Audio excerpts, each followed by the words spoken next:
नमस्कार दोस्तों, आपका स्वागत है इस YouTube चैनल में। यहाँ पर सुबह से शाम तक की हर खबर पल पल की बताई जाती है, तो YouTube चैनल को सब्सक्राइब करें लाल बटन को दबाकर और घंटी के बेल आइकन को जरूर दबाएं ताकि हर वीडियो डालें उसकी सूचना आप तक पहुँच सके। नमस्कार, इस वक्त ताज़ा ब्रेकिंग न्यूज है। सभी बड़ी खबरों पर बात करेंगे।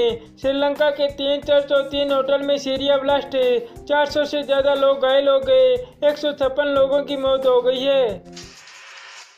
वे श्रीलंका के 3 गिरिराजों में ईस्टर प्रार्थना के दौरान ब्लास्ट हुआ है। ब्लास्ट में कम से कम 400 लोग घायल हो गए हैं, 35 विदेशी समेत 156 लोग मारे गए। जानकारी के मुताबिक श्रीलंका में कोलम में 6 बम धमाके हुए, जिसमें 3 चर्च और जबकि अन्य 3 होटल में हुए हैं। शुरुआती जानकारी के मुताबिक कोचिकेंट के चर्च में बम धमाका हुआ। वहीं भारत की विदेश मंत्री सुषमा स्वराज ने श्रीलंका विस्फोट को लेकर कहा, मैं कोलंबो में भारतीय युक्त के साथ लगातार संपर्क में हूँ। हम स्थिति पर पूरी नजर बनाए हुए हैं। कोलंबो के नेशनल हॉस्पिटल ने कहा कि कम से कम 80 लोगों को अस्पताल में भर्ती कराया गया है। ब्लास्ट के बाद बचाव कार्य तेजी से चल रहा है। लोगों को शांति बनाए रखने और घरों से बाहर न निकलने की अपील की गई है। श्रीलंका के पुलिस प्रवक्ता अधिकारी ने बताया कि विस्फोट स्थानीय समय अनुसार 8:45 पर ईस्टर प्रार्थना सभा के दौरान रविवार को हुआ।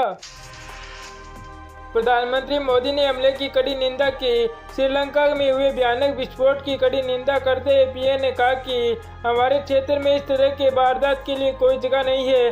भारत श्रीलंका के लोगों के साथ एकजुटता के साथ खड़ा है। मेरे विचार शोक समाप्त परिवार और घायलों के साथ समर्थन के साथ है।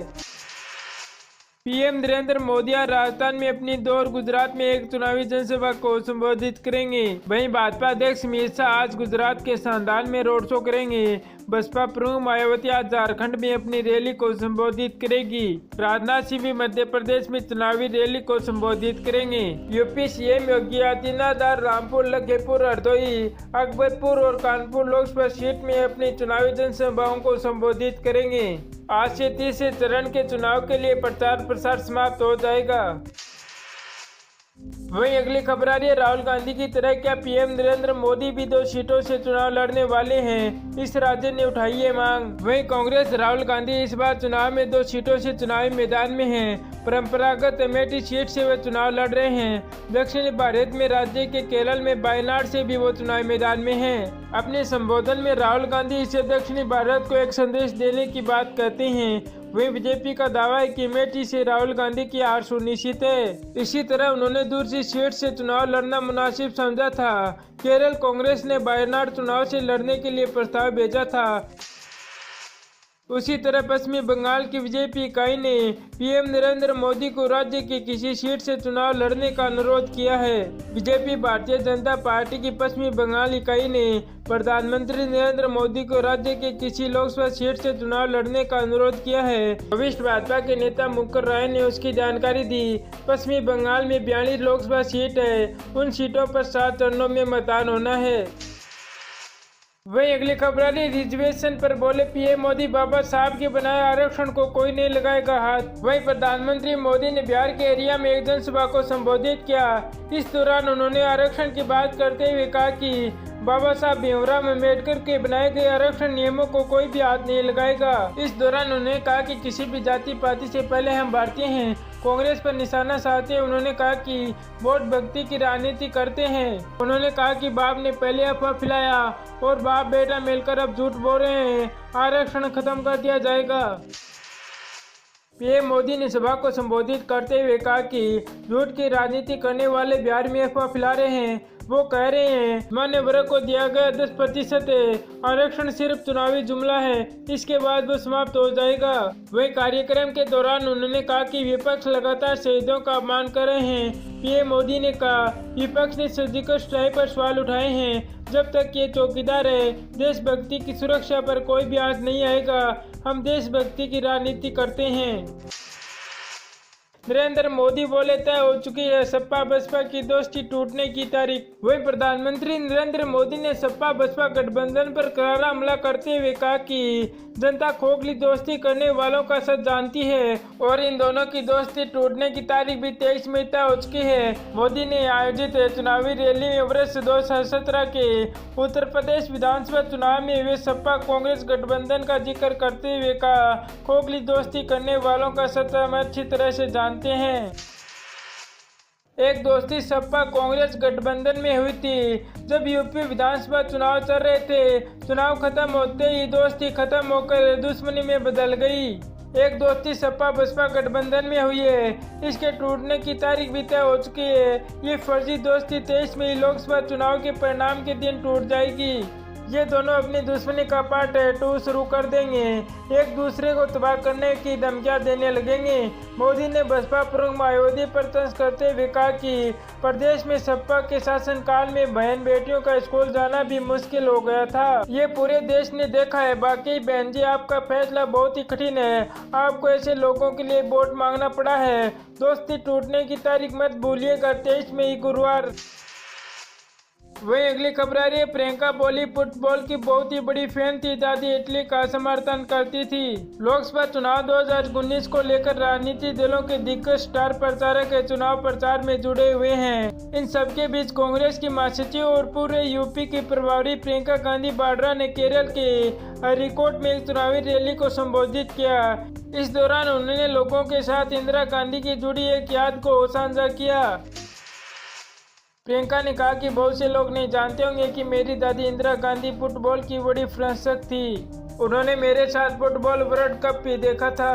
उन्होंने कहा कि 1982 में जब वर्ल्ड कप का फाइनल मैच चल रहे थे तब मैंने उनसे पूछा था कि क्या आप इस टीम का समर्थन कर रहे हैं। इस सवाल पर उन्होंने कहा था कि भारत इसमें नहीं खेल रहा है तो इटली का तो समर्थन करूंगी ही।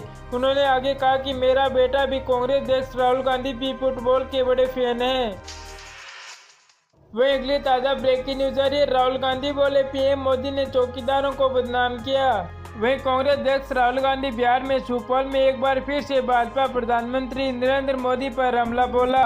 उन्होंने राफेल विमान सौदे को लेकर एक बार फिर से अनिल अंबानी का नाम लिया और पीएम मोदी को चौकीदार बताया। राहुल गांधी सुपौल में कांग्रेस उम्मीदवार निर्वाचन में सांसद रंजीत रंजन के पक्ष में चुनाव प्रचार करने पहुंचे थे। राहुल गांधी ने कहा कि पूरे देश में बिहार के सैकड़ों युवा जाकर बैंक के सामने, सरकारी और निजी संस्थाओं के सामने चौकीदारी करते हैं। जो बिहार के चौकीदार होते हैं वे ईमानदार होते हैं। बिहार का चौकीदार किसी बैंक के सामने खड़ा हो जाए तो उस बैंक की कभी भी चोरी नहीं हो सकती। वहीं दूसरी ओर मोदी जी हैं जो खुद को चौकीदार कहते हैं। सचमुच वो अनिल अंबानी के चौकीदार हैं। उन्होंने चौकीदार के नाम पर बिहार के युवाओं को चौकीदारों को बदनाम किया है। राव ने कहा कि कोसी में कुछ रात रायबदी आई तो सोनिया गांधी और मनमोहन सिंह की सरकार ने 125 करोड़ का पैकेज दिया। क्या चौकीदार चौकीदारी करने आते हैं? उन्होंने कहा कि क्या बिहार में पैकेज दिया? ये चौकीदार देश का नहीं, अनिल अंबानी की चौकीदारी करने आते हैं। पीएम मोदी ने कहा कि सर्जिकल स्ट्राइक और एयर स्ट्राइक से पता चलता है कि देश की भक्ति क्या होती है। वही लोकसभा चुनाव 2019 के तीसरे चरण के प्रचार के लिए पीएम मोदी ने फारबिसगंज में जनसभा को संबोधित किया। फारबिसगंज में पीएम मोदी ने आरबिया के सीट से बीजेपी उम्मीदवार प्रदीप सिंह के लिए वोट मांगने की अपील की। वही पीएम मोदी ने कांग्रेस पर निशाना साधते हुए कहा कि वो आतंकवाद के खिलाफ कार्रवाई करने की बजाय वोट बैंक की राजनीति करते हुए, लेकिन देशभक्ति क्या होती है ये सर्जिकल स्ट्राइक और पुलवामा हमले के बाद की गई कार्रवाई से पता चलता है। जो पाकिस्तान पहले सीना चोरी करता था वो अब गुहार लगा रहा है और हमने पहले सर्जिकल स्ट्राइक की और फिर एयर स्ट्राइक की। इसी बीच पीएम मोदी ने जनसभा को संबोधित करते हुए कहा कि जनता इतनी गर्मी में मुझे इतना प्यार दे रही है, इससे मुझे खुशी होती है। लेकिन मैं आपको हो रहे कष्ट को लेकर माफी मांगना चाहता हूँ। मैं जनता की तपस्या को विकास के जरिए लौटाऊंगा। फिर पीएम मोदी ने विरोधियों पर निशाना साधते हुए कहा कि भारत के 2 टुकड़े होंगे। ये कहने वालों को मैं जवाब देना चाहता हूं और उसका जवाब जनता के जरिए देना चाहता हूं। मैंने 5 साल में जनता की सेवा से उसका आशीर्वाद पाया है, लेकिन परिवार भोग वाले हर जगह बंटवारा करना चाहते हैं। वहीं अगली खबर आ रही प्रज्ञा पर चेतावनी। मोदी बोले मुगलता में ना रहे, कांग्रेस को महंगी पड़ेगी साध्वी। मध्य प्रदेश में भोपाल से साध्वी प्रज्ञा ठाकुर को प्रत्याशी बनाने पर प्रधानमंत्री नरेंद्र मोदी ने कहा कि साध्वी उम्मीदवार कांग्रेस को महंगी पड़ने वाली है। उन्होंने राहुल गांधी और सोनिया गांधी को निशाने पर लेते हुए कहा कि अमेठी और रायबरेली से कांग्रेस उम्मीदवार जमानत पर रहे हैं, लेकिन भोपाल की उम्मीदवार जमानत पर रही हो तो ये बहुत बड़ा तूफान खड़ा कर देते हैं। ये कैसे चलेगा। पीएम मोदी ने कांग्रेस के दिग्गज नेता पूर्व पीएम राजीव गांधी को निशाने पर लिया। कहा कि जब 1984 में इंदिरा गांधी की हत्या हुई तो उनके सुपुत्र ने कहा था कि एक बड़ा पेड़ गिरता है तो जमीन हिलती है। इसके बाद देश में हजारों सरदारों का कत्लेआम किया गया। क्या ये एक सुनिश्चित लोगों का आतंक नहीं था क्या? इसके बावजूद ही उन्हें प्रधानमंत्री बनाया गया।